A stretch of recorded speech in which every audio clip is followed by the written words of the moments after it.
کرتا ہوں کہ وہ یہاں ہماری محبت رسول اور اس کے تقاضے اس عنوان کے تحت خطاب فرمائیں. ہماری السلام علیکم ورحمۃ اللہ وبرکاتہ. الحمد للہ نحمده ونستعینه ونستغفره ونؤمن به ونتوکل علیہ ونعوذ باللہ من شرور انفسنا ومن سیئات اعمالنا. قال اللہ تعالی فی القرآن المجید والفرقان الحمید. فاعوذ باللہ من الشیطان الرجیم. بسم اللہ الرحمن الرحیم. لقد کان لکم فی رسول اللہ اسوۃ حسنہ لمن کان یرجو اللہ والیوم الآخر وذکر اللہ کثیرا. وقال اللہ تعالی اذن قل ان کنتم تحبون اللہ فاتبعونی یحببکم اللہ ویغفر لکم واللہ غفور رحیم.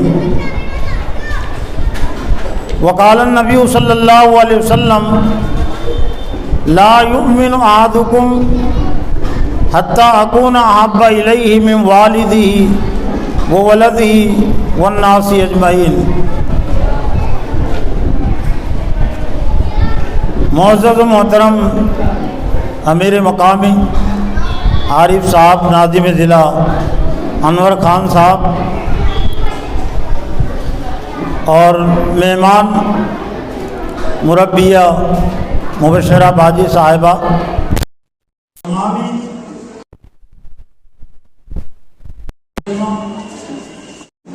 ظاہر بات ہے محبت رسول کا جو عنوان اور موضوع ہے اور اس کے جو تقاضے ہیں وہ بہت سے ہیں، اور مختصر وقت میں آدھے گھنٹے میں چندی تقاضوں کو، چندی باتوں کو پیش کیا جا سکتا ہے. اس سلسلے میں سب سے اہم اور بنیادی بات یہ ہے کہ محبت کا تعلق دل سے ہوتا ہے. دل کی سوچ اور دل کے فکر اور عقیدے سے ہوتا ہے، اور دل کے اندر اگر سچی بات ہے تو عمل سے اس کا اظہار ضرور ہوتا ہے. اور جو محبت دل میں نہیں ہے، صرف وہ محبت کا دعویٰ ہے، تو اس کا اظہار عمل کے ذریعے سے نہیں ہوتا. حضرت صلی اللہ علیہ وسلم پر جن لوگوں نے ایمان لایا، صحابہ کرام، انہوں نے محبت رسول کو سمجھا بھی تھا، اس کا حق ادا کیا تھا. لیکن کچھ منافقین بھی تھے جن کے دعوے تو بہت لمبے چوڑے تھے اور قسمیں کھا کھا کر تو وہ دعوے کرتے تھے، لیکن اللہ تعالیٰ نے ان کو محبت میں جھوٹے قرار دیا. سورہ منافقون جہاں سے شروع ہوتا ہے تو ارشاد ربانی ہے اذا جاءک المنافقون قالوا نشهد انک لرسول اللہ واللہ یعلم انک لرسولہ واللہ یشہد ان المنافقین لکاذبون. ترجمہ ہے آیت کا سورہ منافقون کی یہ پہلی آیت ہے. کہ محمد صلی اللہ علیہ وسلم، منافقین آپ کے پاس آتے ہیں اور کہتے نشہد انک لرسول اللہ. عربی پڑھنے والے اس انداز کو زیادہ سمجھیں گے، تاکید در تاکید کا انداز. اور وہ کہتے ہیں نشہد، ہم گواہی دیتے ہیں، انک لرسول اللہ. انہ میں بھی تاکید کا معنی، بے شک لرسول اللہ، لام تاکید، انک لرسول اللہ. منافقین کہتے ہیں کہ ضرور آپ اللہ کے رسول ہیں. اللہ نے فرمایا اللہ تعالیٰ جانتا ہے کہ آپ اللہ کے رسول ہیں، لیکن واللہ یشہد ان المنافقین لکاذبون. لیکن اللہ نے فرمایا اور اللہ اس بات کی گواہی دیتا ہے کہ منافقین جھوٹے ہیں. کیوں جھوٹے ٹھہرے؟ اس لیے کہ ان کے یہ محبت کو جو دعویٰ تھا وہ زبانی تھا، رسول کو ماننے کا جو دعویٰ تھا وہ زبانی تھا۔ اتخذوا ایمانہم جنتاً، صرف وہ دعوے نہیں کرتے تھے، قسمیں بھی کھاتے تھے کہ ہم قسم کھا کر کہتے ہیں کہ آپ اللہ کے رسول ہیں اور ہم کو آپ سے محبت ہے۔ تو اللہ نے فرمایا کہ انہوں نے اپنی قسموں کو ڈھال بنا لیا، بچاؤ کا ذریعہ بنا لیا۔ ڈھال یہ جنگ میں استعمال ہونے والا ایک دفاعی آلہ ہوتا تھا، ہتھیار ہوتا تھا، جس کے ذریعے سے تلوار سے، تیروں سے حفاظت کی جاتی تھی، اس کو ڈھال کہتے ہیں۔ تو اللہ نے فرمایا کہ انہوں نے اپنی قسموں کو ڈھال بنا لیا، کہ قسموں کے ذریعے سے اپنے نفاق کو چھپانا چاہتے ہیں، اپنے جھوٹ کو چھپانا چاہتے ہیں۔ تو محبت رسول کے تقاضے کے متعلق سب سے اہم اور بنیادی بات یہ ہے کہ حضرت صلی اللہ علیہ وسلم کا منشا کیا تھا، حضرت صلی اللہ علیہ وسلم کی چاہت کیا تھی۔ وہ چاہت کو ہم اختیار کریں گے تو اللہ کے رسول کی محبت ہمیں حاصل ہوگی۔ دنیا میں اگر کوئی دعویٰ کرے کہ میں آپ سے محبت کرتا ہوں تو کیا وہ اس دعوے کو مان لے گا؟ دعویٰ کرنے والے کی ذمہ داری ہے کہ میرا جو محبوب ہے، میرے محبوب کی مرضی کیا ہے، میرا محبوب کس چیز سے راضی ہوتا ہے اور کس چیز سے ناراض ہوتا ہے۔ اور دنیا میں عام طور سے جن سے محبت کی جاتی ہے وہ اس کا لحاظ اور خیال کرتے ہیں۔ کسی سے اگر اس کو محبت ہے، اس کو اپنے استاد سے محبت ہے تو استاد کی مرضی کو، نامرضی کو جاننے کی کوشش کرتا ہے۔ باپ سے محبت ہے تو باپ سے متعلق وہ جانتا ہے کہ میرا باپ کس سے راضی ہوتا ہے اور کس سے ناراض ہوتا ہے۔ اور جس سے باپ ناراض ہوتا ہے، جس سے استاد ناراض ہوتا ہے اور جس سے محبوب ناراض ہوتا ہے، اس کام کو وہ نہیں کرتا، اس کام سے دور رہتا ہے۔ تو آج اگر ہم مسلم معاشرے کا جائزہ لیں تو یقیناً امت مسلمہ کو، ہم کو حضرت صلی اللہ علیہ وسلم سے ایک جذباتی لگاؤ ہے، محبت کا اظہار ہے، لیکن یہ محبت کافی نہیں ہے۔ اور ہم آپ کے جو چچا تھے ابو طالب کے کردار کو سامنے رکھ کر ہم بخوبی سمجھ سکتے ہیں کہ اللہ کو اور اللہ کے رسول کو کس طرح کی محبت مطلوب ہے۔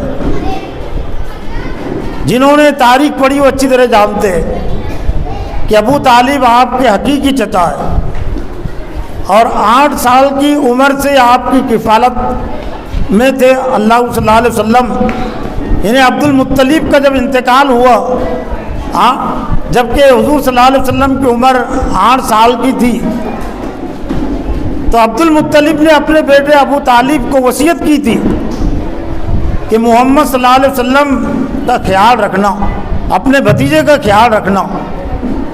چنانچہ ابو طالب نے حضرت محمد صلی اللہ علیہ وسلم کا بہت زیادہ خیال رکھا، اور جب 40 سال کی عمر میں آپ کو نبوت ملی تو آپ کی وجہ سے، یہ دعوت کی وجہ سے بہت سارے مشرکین سردار حضرت محمد صلی اللہ علیہ وسلم سے بھی ناراض ہوئے اور ابو طالب سے بھی ناراض ہوئے۔ کیوں ناراض تھے ابو طالب سے؟ کہ وہ حضرت محمد صلی اللہ علیہ وسلم کی حمایت کرتے تھے، ان کا ساتھ دیتے تھے۔ لیکن کیا محمد صلی اللہ علیہ وسلم صرف ابو طالب سے راضی تھے؟ راضی ہو جانا چاہیے تھا نا۔ جب انہوں نے 8 سال کی عمر سے ان کی کفالت کی تھی اور سرداران مکہ کی دشمنی مخالفت مول لی تھی، لیکن حضرت محمد صلی اللہ علیہ وسلم اندر ہی اندر کڑتے تھے، دعا کرتے تھے، اس لیے کہ حضرت محمد صلی اللہ علیہ وسلم کی جو خواہش تھی وہ یہ تھی کہ میرے دین کو قبول کرے، میرے مشن کو قبول کرے۔ چنانچہ حضرت محمد صلی اللہ علیہ وسلم کی مرتے دم تک ایک طرح سے، جب تک ابو طالب زندہ رہے تب تک وہ حضرت محمد صلی اللہ علیہ وسلم کی حمایت کرتے رہے، ان کا دنیا میں ساتھ دیتے رہے۔ لیکن انہوں نے ایمان قبول نہیں کیا. محمد صلی اللہ علیہ وسلم کو محمد بن عبداللہ کی حیثیت سے تو انہوں نے تسلیم کیا تھا، لیکن محمد رسول اللہ صلی اللہ علیہ وسلم کی حیثیت سے تسلیم نہیں کیا تھا. چنانچہ بغیر ایمان کے دنیا سے گئے. تو ایک پہلو تو یہ ہے کہ جب حضرت محمد صلی اللہ علیہ وسلم سے اتنی ان کو محبت تھی کہ انہوں نے دشمنی مخالفت مول لی تو جہنم سے بچنا چاہیے تھا نا. اللہ نے ابو طالب کو بچانا چاہیے تھا جہنم سے. لیکن روایت پڑھ لیجیے کہ جو جہنم میں جانے والے ہیں ان میں آپ کے چچا ابو طالب بھی ہے، جنہوں نے حضرت محمد صلی اللہ علیہ وسلم کی یوں کہہ سکتے کہ 42 سال دنیا میں حمایت کی ہے، ان کا ساتھ دیا ہے. 8 سال کی عمر سے لے کر حضور صلی اللہ علیہ وسلم کی عمر جب 50 سال کی ہوئی تو اس وقت ابو طالب کا انتقال ہوا.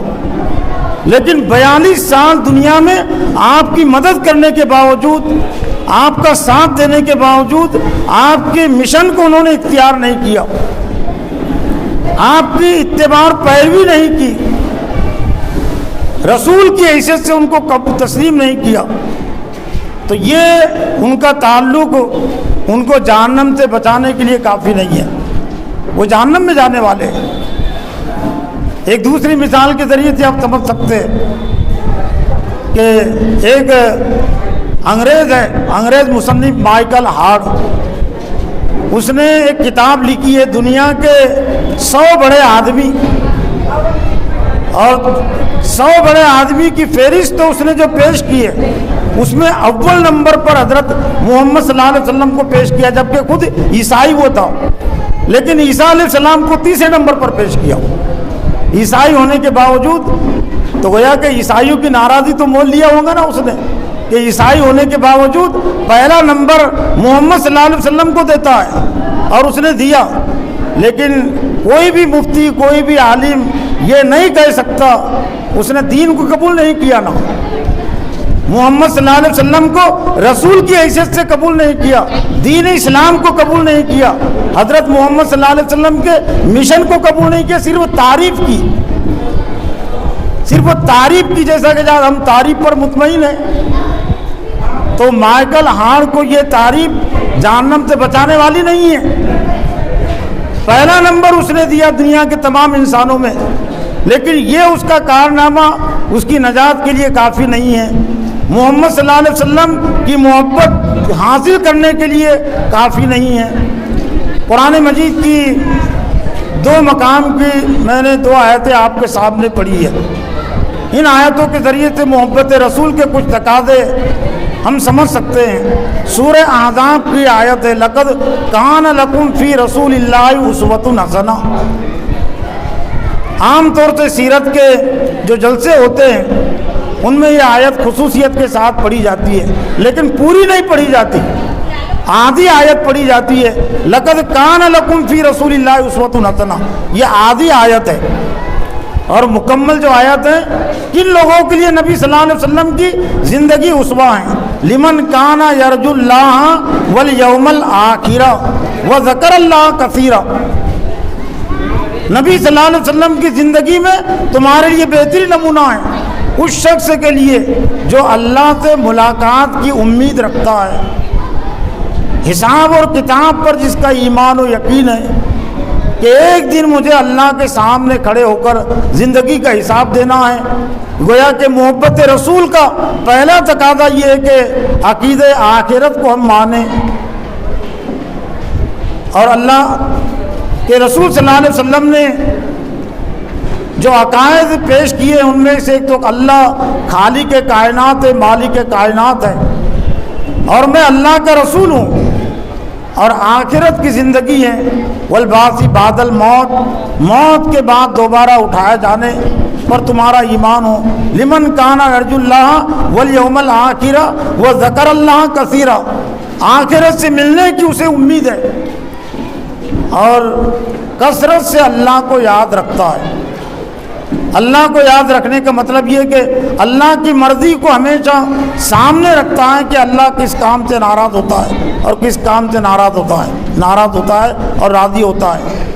اور پھر جن لوگوں نے نبی صلی اللہ علیہ وسلم کی زندگی کو اپنے لیے اسوہ بنایا اولین طور پر صحابہ کرام ہیں، تو صحابہ کرام نے حضرت محمد صلی اللہ علیہ وسلم سے محبت کا جو اظہار کیا، محبت کا جو حق ادا کیا، تو اللہ تعالیٰ نے ایک نقشہ پیش کیا ہے بات کی 2 آیتوں میں، اور جنگ احزاب سے متعلق ہے یہ آیات۔ غزوہ احزاب، جنگ خندق بھی اس کو کہتے ہیں، احزاب حزب کی جمع ہے، لشکر کو کہتے ہیں حزب۔ احزاب بہت سارے لشکر سن 5 ہجری میں مدینہ پر ٹوٹ پڑے تھے، اور آپ نے دفاع کی خاطر مدینہ کے ایک سمت میں خندق کھودی تھی تاکہ ایک بار بھی حملہ نہ کر سکے، اس لیے اس کو جنگ خندق بھی کہتے ہیں۔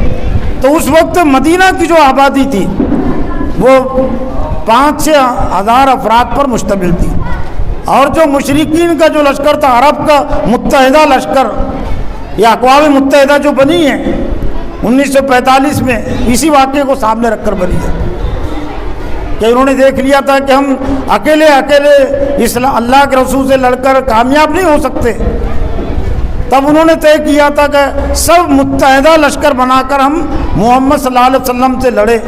مشرکین مکہ، یہود اور جتنے بھی عرب کے لشکر تھے وہ سب کے سب لشکر ٹوٹ پڑے تھے۔ تو اس موقع پر جنہوں نے حضرت محمد صلی اللہ علیہ وسلم کو اللہ کا رسول تسلیم کیا تھا اور محبت کا اظہار کیا تھا، تو اللہ نے ان کے نمونے کو پیش کیا۔ وَلَمَّا رَأَى الْمُؤْمِنُونَ الْأَحْزَابَ قَالُوا هَذَا مَا وَعَدَنَا اللَّهُ وَرَسُولُهُ وَصَدَقَ اللَّهُ وَرَسُولُهُ وَمَا زَادَهُمْ إِلَّا إِيمَانًا وَتَسْلِيمًا۔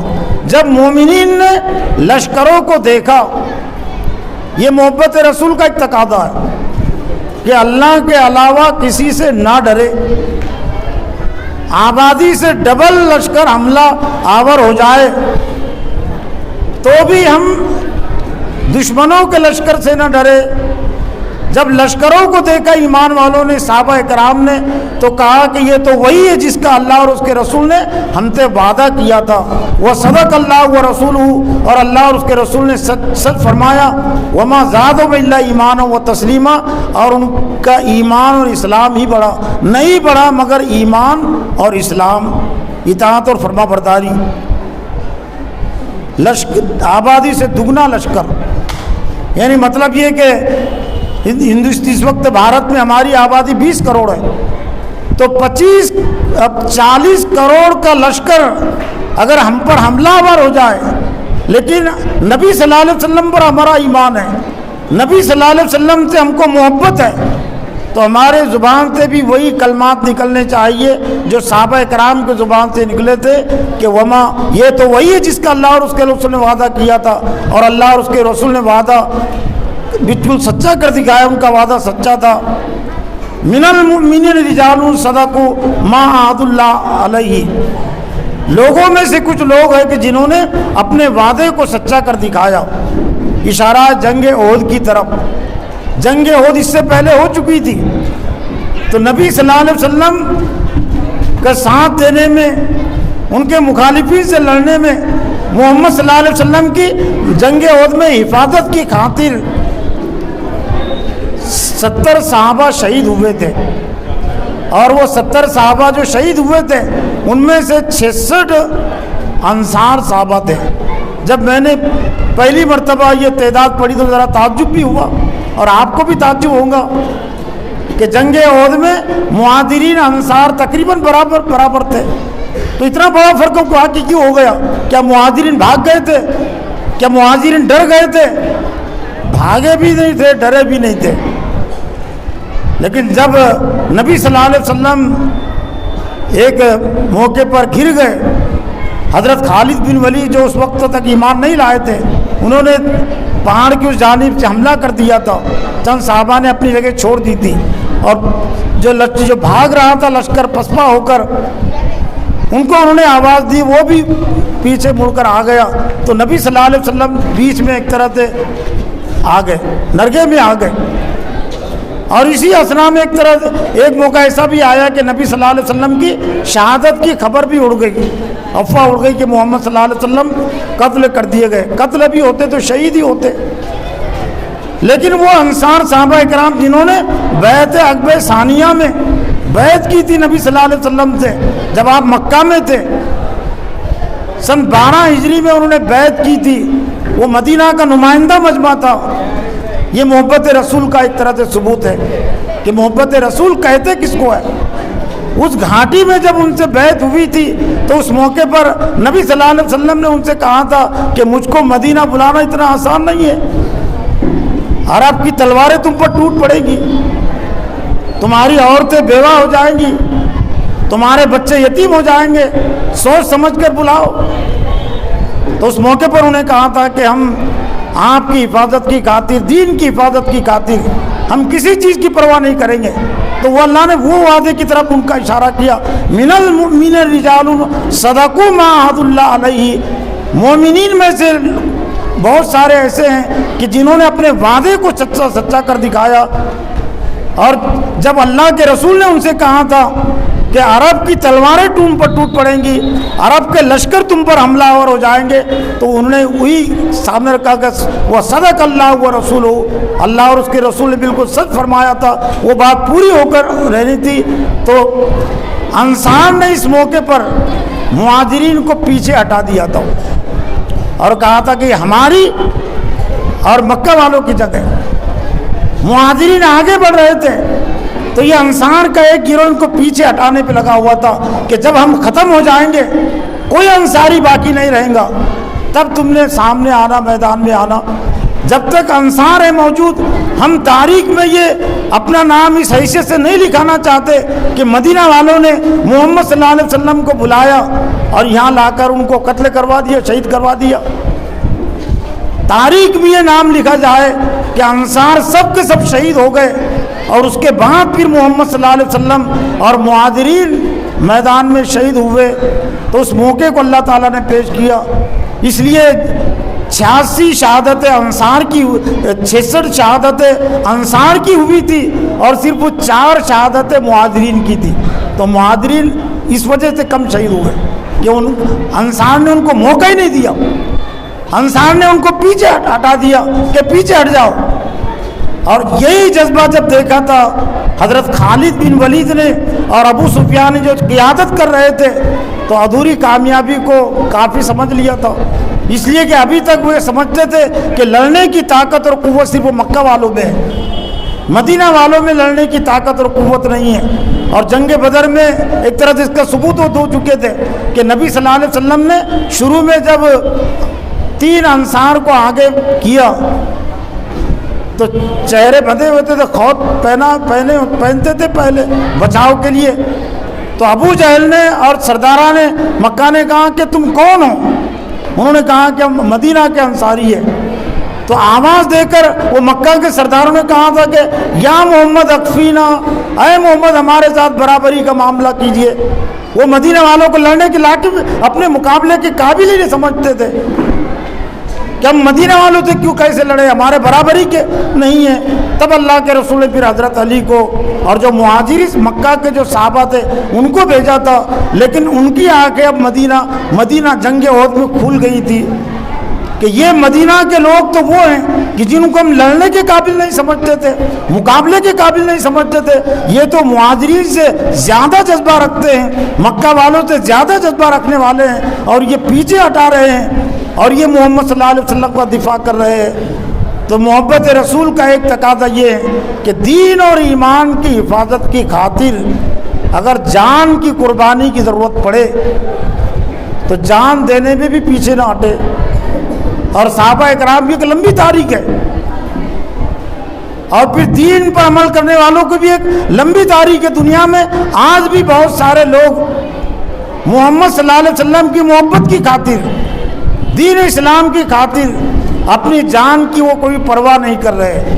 پھر نبی صلی اللہ علیہ وسلم نے اپنے ماننے والوں کو اہل ایمان کے اندر کس قسم کا جذبہ پیدا کیا اور آپ کس قسم کی سوچ دینا چاہتے تھے، ایک واقعے سے آپ سمجھ سکتے ہیں۔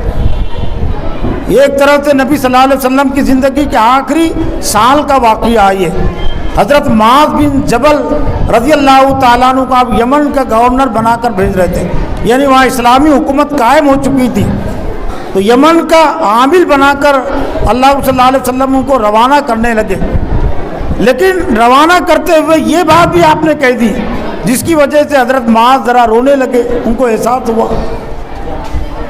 اللہ کے رسول فرمایا کہ اے معاذ، ایسا ہو سکتا ہے کہ تم آئندہ یہاں آؤ اور تمہارا گزر میری قبر کے پاس سے ہو، یعنی تم سے اب میری ملاقات نہیں ہو سکیں گی، تم مجھ کو زندہ نہیں دیکھ سکیں گے۔ ایسا ہو سکتا ہے کہ آئندہ سال جب تم یہاں آؤ گے تو میری قبر کے پاس سے تمہارا گزر ہوگا۔ تو حضرت معاذ بن جبل رونے لگے، اس لیے کہ ان کو محبت تھی، ہمیشہ قریب رہنا چاہتے تھے۔ پھر آپ نے ان کو روانہ کرتے ہوئے کہا، اور جو بات کہی وہ بات میرے لیے آپ کے لیے اس میں بڑی رہنمائی اور نصیحت ہے۔ اللہ کے رسول فرما کے اے معاذ، ان اول الناس بی المتقون من کانوا حیث کانوا، اے معاذ، لوگوں میں مجھ سے سب سے زیادہ قریب وہ لوگ ہیں جو متقی ہے، جو بھی اور جہاں کہیں بھی ہو۔ یعنی تمہیں یہ نہیں سمجھنا چاہیے کہ میں مدینہ سے دور ہوں تو میری محبت تمہیں حاصل نہیں ہوگی اور میری محبت سے تم محروم ہو جاؤ گے۔ سب سے زیادہ مجھ سے قریب وہ لوگ ہیں جو اللہ سے ڈر کر زندگی گزارنے والے ہیں، جو متقی ہے، من کانو، جو بھی ہو، جس قبیلے سے ان کا تعلق ہو، جس علاقے سے ان کا تعلق ہو اور جہاں کہیں بھی ہو۔ تو محبت رسول کا ایک تقاضا یہ بھی ہے کہ مدینہ سے ان کو جدا ہونا پڑا، انہوں نے مدینہ کی جدائی کو بھی دل و جان سے قبول کیا۔ محبت رسول میں نبی صلی اللہ علیہ وسلم نے اہل ایمان کو مدینہ سے دور بھی کیا نا، جیسا کہ آج عام طور سے پوری محبت کو ہم صرف وہ شہر مدینہ میں لا کر ہی جمع کر دیتے ہیں کہ مدینہ مدینہ المدینہ المدینہ ہے، وہ بھی حق فرض ہے، لیکن صرف محبت کے اظہار کے لیے نہیں۔ مکہ والوں کو بھی اور مدینہ والوں کو بھی حضور صلی اللہ علیہ وسلم نے مکہ سے دور کیا ہے اور مدینہ سے دور کیا ہے اپنے مشن کی خاطر۔ جو نبی صلی اللہ علیہ وسلم مشن لے کر آئے تھے، جو دین لے کر آئے تھے، اس دین کی اشاعت کی خاطر صحابہ کرام کو اللہ کے رسول نے مدینہ میں نہیں رکھا، مدینہ سے دور بھیجا ہے۔ جیسا کہ آج ہم پوری خیر و برکت صرف مدینہ ہی میں، وہاں رہیں گے، وہاں موت ہوگی تو ہماری بخشش ہوگی، یہ تصور اسلام نے نہیں دیا۔ فَلْيُبَلِّغْ، آخری حج کے موقع پر نبی صلی اللہ علیہ وسلم نے 1.5 لاکھ صحابہ کرام کے مجمع کو جو خطاب کیا تھا اور جو نصیحت کی تھی، جو آخری جو نصیحت تھی، فَلْيُبَلِّغِ الشَّاهِدُ الْغَائِبَ، تم میں سے یہاں جو لوگ موجود ہیں وہ غائبین تک اس پیغام کو پہنچا دے۔ جو یہاں موجود نہیں تھے تو غائب میں افریقہ والے بھی تھے، غائب میں یورپ والے بھی تھے، غائب میں ایران والے بھی تھے، روم کے لوگ تھے، ہندوستان کے لوگ تھے، دنیا میں جہاں کہیں بھی تھے۔ تو نبی صلی اللہ علیہ وسلم کی محبت کی خاطر اللہ کے رسول کا منشا یہ تھا کہ مدینہ سے لوگ نکلے، مدینہ سے باہر جائے، تو صحابہ کرام نے اس کو قبول کیا۔ چنانچہ مورخین یہ بات لکھتے ہیں کہ آخری حج کے موقع پر جو 1.5 لاکھ کا مجمع تھا، ان میں سے صرف زیادہ سے زیادہ صحابہ کرام کی جو مزاریں، جو قبریں بنی مدینہ میں، وہ 10,000 کے اندر، تو وہ کہاں چلے گئے؟ وہ اللہ کے رسول کی محبت کی خاطر وہ یورپ میں بھی گئے، افریقہ میں گئے، ہندوستان میں بھی آئے، ہندوستان میں بھی کچھ صحابہ کرام کی قبروں کا وجود ہے۔ تو یہ محبت رسول کا ایک تقاضا یہ بھی ہے۔ پھر محبت رسول کے ایک تقاضے کو ہم نبی صلی اللہ علیہ وسلم کی وفات کے واقعے سے بھی ہم سمجھ سکتے ہیں کہ جب نبی صلی اللہ علیہ وسلم کی وفات ہو گئی، جنگ احد میں تو صرف ایک افواہ اڑی تھی، اور اس افواہ کی وجہ سے، اس خبر کی وجہ سے کچھ صحابہ کرام ذرا پسیج گئے تھے، پست ہمت ہو گئے تھے۔ تو اللہ تعالیٰ نے سخت نوٹس لیا ان کا سورہ آل عمران میں، وَمَا مُحَمَّدٌ إِلَّا رَسُولٌ قَدْ خَلَتْ مِن قَبْلِهِ الرُّسُلُ أَفَإِن مَّاتَ أَوْ قُتِلَ انقلبتم عَلَىٰ أَعْقَابِكُمْ۔ وَمَن يَنْقَلِبْ عَلَىٰ عَقِبَیْهِ فَلَن يَضُرَّ اللَّهَ شَيْئًا۔ محمد صلی اللہ علیہ وسلم وہ خدا نہیں ہے، وہ رسول ہے۔ افإن مات، کیا اگر ان کی موت ہو گئی، او قتلا، یا قتل کر دیے گئے، شہید کر دیے گئے، انقلبتم علی اعقابکم، کیا تم اپنے ایڑیوں کے بل پھر جاؤ گے؟ یعنی کچھ لوگوں کے ذہن میں بات آ رہی تھی کہ اب محمد صلی اللہ علیہ وسلم نہیں رہے تو پھر آپ دین میں رہنے کی کیا ضرورت، اب دین ختم ہو گیا۔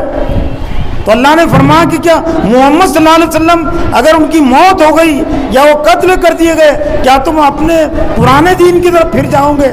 اور جو کوئی اپنے پرانے دین کی طرف جہاں سے وہ آئے تھے اس طرف پھر جائیں گا تو اللہ کا کچھ بھی نقصان نہیں کرے گا۔ پھر اللہ نے فرمایا کہ وما کان لنفس ان تموت الا باذن اللہ، اور کوئی بھی نفس اللہ کی اجازت کے بغیر مر نہیں سکتا۔ ابھی محمد صلی اللہ علیہ وسلم کی موت کا وقت ابھی کہاں آیا؟ وہ تو جب پورے عرب میں اسلام غالب آ جائیں گا تب ان کی موت کا وقت آئے گا۔ تو یہ میں نے تذکرہ اس لیے کر دیا کہ جب نبی صلی اللہ علیہ وسلم کی حقیقتاً موت ہوئی، آپ کی وفات ہوئی، تو حضرت ابوبکر صدیق رضی اللہ تعالیٰ عنہ نے یہی آیتیں پڑھی تھی۔ جب حضرت عمر فاروق اور کچھ صحابہ کرام پر نبی صلی اللہ علیہ وسلم کی موت کا ذرا اثر زیادہ ہو رہا تھا تو آپ نے جو خطبہ دیا تھا حضرت ابوبکر صدیق نے، اور وہ یہ واقعہ بھی ایک طرح سے نبی صلی اللہ علیہ وسلم سے محبت کے تقاضا ہے یہ کہ اگر سخت ترین حالات ہو جائے تو اہل ایمان کو نہ گھبرانا چاہیے اور نہ ڈرنا چاہیے، اپنی جگہ پر ان کو قائم رہنا چاہیے۔ تو حضرت صدیق نے اس موقع پر جو خطبہ دیا تھا، جہاں سے خطبے کا آغاز کیا تھا، اور صدیق نے من کان یعبد محمدا فإنہ قد مات ومن کان یعبد اللہ فإنہ حی لا یموت، جو محمد صلی اللہ علیہ وسلم کی عبادت کرتا تھا وہ سن لے محمد صلی اللہ علیہ وسلم کو موت آ گئی، فإنہ قد مات، وہ مر گئے، ان کی موت ہو گئی، وہ انتقال کر گئے۔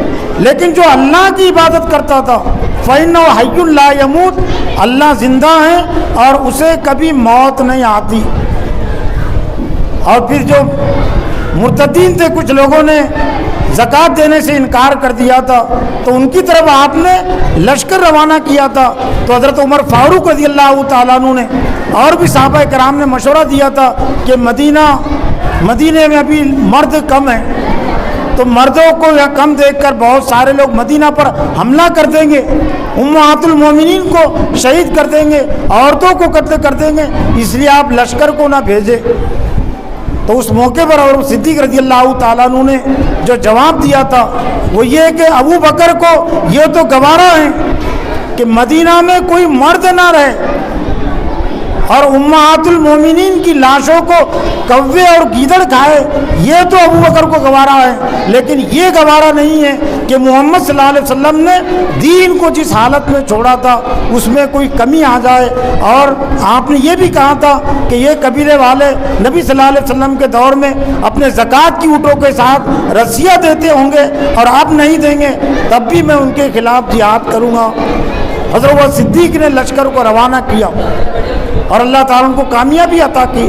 تو محبت رسول کا ایک تقاضا یہ ہے کہ دین اور ایمان کی خاطر جان کی قربانی کی ضرورت پڑے جان کی قربانی بھی دے، مال کی قربانی کی ضرورت پڑے مال کی قربانی بھی دے، ماں باپ کو ناراض کرنے کی قربانی، ظالموں اور جابروں کو ناراض کرنے کی قربانی کی ضرورت پڑے تو اس میں بھی پیچھے نہ ہٹے۔ تب ہم یہ کہہ سکتے کہ نبی صلی اللہ علیہ وسلم سے ہمیں محبت ہے، اللہ کے رسول بھی ہم سے محبت کریں گے اور اللہ بھی ہم سے محبت کرے گا۔ جب تک کہ اللہ کے رسول صلی اللہ علیہ وسلم کی محبت ہمیں حاصل نہیں ہوگی، اللہ کی محبت ہمیں حاصل نہیں ہوگی، صرف ہمارے محبت کے دعوے سے یہ چیز پوری نہیں ہو سکتی۔ آخر میں 2-3 اشعار علامہ اقبال کے جو نبی صلی اللہ علیہ وسلم کے محبت کے تقاضے کے طور پر ہی ہے، وہ کی محمد سے وفا تو نے تو ہم تیرے ہیں۔ یہ شکوہ جواب شکوہ جو علامہ اقبال کا ایک اہم عنوان ہے، تو جواب شکوہ کی اشعار ہے کہ محمد سے وفا تو نے تو ہم تیرے ہیں، یہ جہاں چیز ہے کیا لوح قلم تیرے ہیں۔ قلب میں سوز نہیں، روح میں احساس نہیں.